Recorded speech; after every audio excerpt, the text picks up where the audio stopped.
So, hello guys, good day. This is Mindanaon Farmer. Dito tayo ngayon sa area.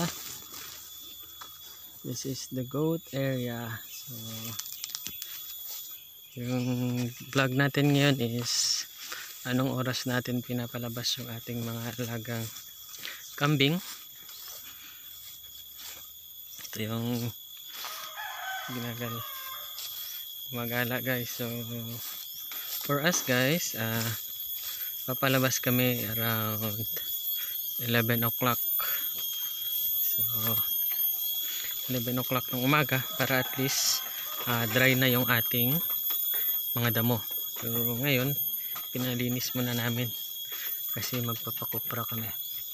So ito yung mga na harvest namin na tae ng manure. Ito yung mga kambing natin. So check natin. So sa morning kasi guys, nagpapakain kami ng grass. Tulad ko sa inyo yung grass. So dito yung indigo. So naubos nila yung indigo. So it's time na papalabasin natin.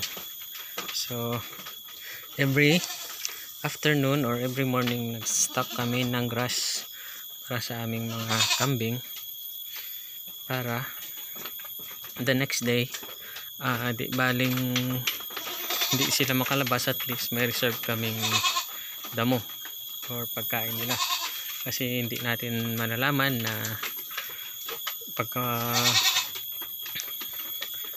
umaga is uulan hanggang maghapon. So dapat may reserve na kayong mga pagkain ng kambing. So papalabas natin sila. Ito. So ito na yan sila. Lalabas.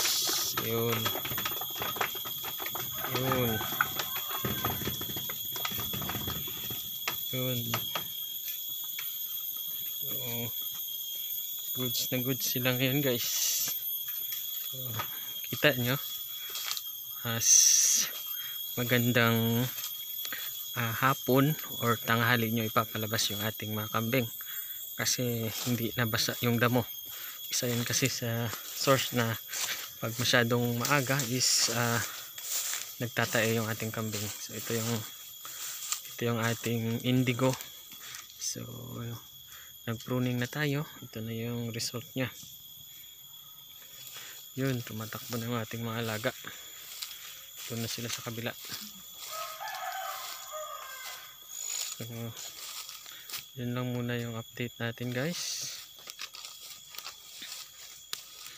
Nalabas na sila.